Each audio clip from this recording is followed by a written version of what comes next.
Start. The election of former Defense Secretary Gotabaya Rajapaksa as the seventh president of Sri Lanka came as no surprise to those familiar with the island's politics. Gotabaya's strong and assertive personality, focused on results rather than means, earned him the reputation of an authoritarian figure hated by many, particularly international media and civil society. There are a few home truths to how he managed to win 52.25% of votes polled to walk away as the victor. His 10.25% margin of votes over his nearest rival Sajith Premdasa showed majority of the voters, mostly Sinhalese, believed he is the man of the hour to ensure Sri Lanka's security and stability as a united entity.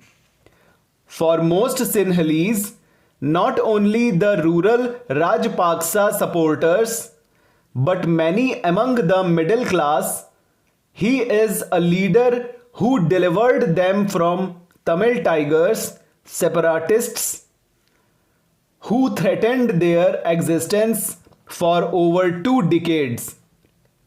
They saw the record of public service of his rival pale in comparison with Gotabaya's results achieved during the Civil War years.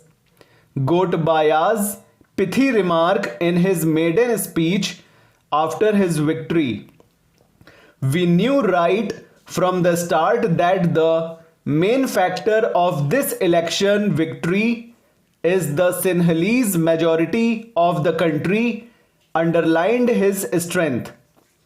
It is true Gotabaya cuts corners to get results and in many cases trampled upon humanitarian laws during the Elam War. There are a number of cases of corruption, cronyism, kidnapping, and murder where his name is linked to alleged perpetrators. All these cases have been under investigation for over 5 years. In not even one major case has he been convicted. Even in the infamous White Flag case, where Field Marshal Sarath Fonseca accused him of ordering the killing of LTTE leaders who wanted to surrender, he was not found guilty, though incumbent President Maithripala Sirisena and Prime Minister Ranil Wickremesinghe won power with promise to clean up administration, restore rule of law, abolish executive presidency. They worked cohesively only for first 2 years, but after that they were working at odds with each other due to their animosity, which became visceral. Inner party power struggle also took its toll.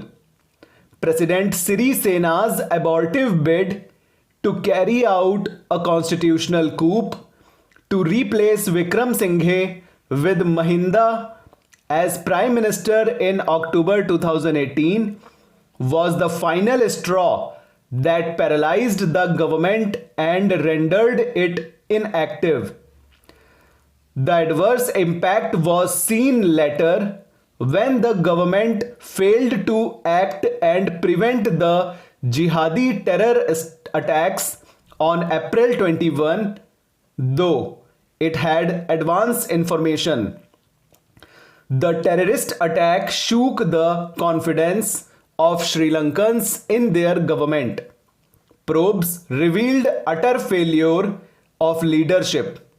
Sinhala fringe elements triggered a backlash, adding to chaos and instability. Gotabaya's earlier record made him the most qualified among the candidates to become president to ensure security and stability.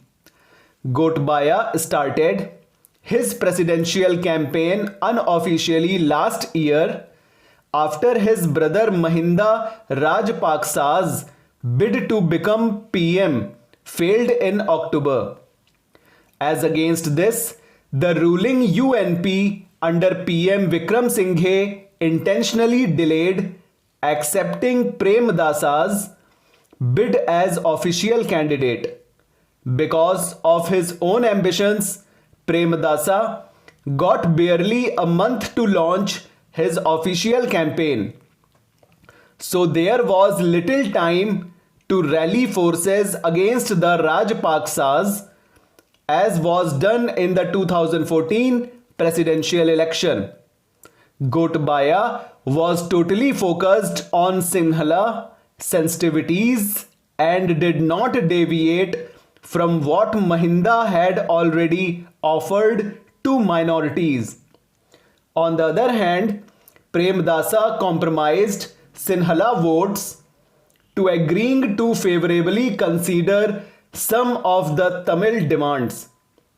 While he won near total minority support in the north and east, he lost out on Sinhala votes through his father Rana Singhe.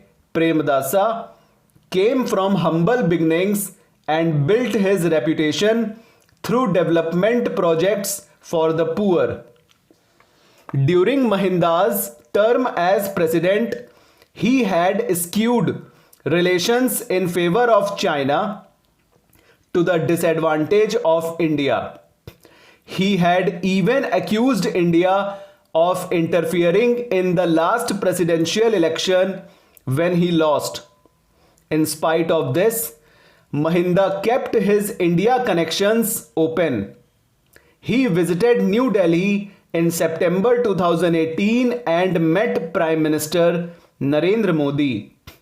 And when Modi visited Sri Lanka in June this year to show India's solidarity after the Easter Day terrorist attacks, Mahinda discussed security-related issues with him. Gotabaya is a pragmatic leader and can be expected to live up to his manifesto to develop security cooperation with India, as national security and fighting extremism are his priorities. But the reality is China is now entrenched in Sri Lanka more than it was in 2014, when Rajapaksa's rule ended, and it has become the major player in Sri Lanka's economy and strategic security. So, India will have to walk the extra mile to build on positives of its relations with Sri Lanka. The incoming president has to keep up good relations with India, as the Chinese promoted Colombo International Financial Center, a self-contained smart city project, will open for business next year. To be profitable, not only this project but almost all Sri Lankan projects would need Indian participation. We can also expect the Chinese to factor this aspect while negotiating with Indian counterparts. The challenge for India would be how to take advantage of it. Gotabaya's victory with a good mandate has made Sinhalese constituency strong. So, Tamils have to rework their strategy afresh to to find equitable space beyond mere whipping up of ethnic passions. Till then, there is not much India can do in this traditional area. Full stop, over.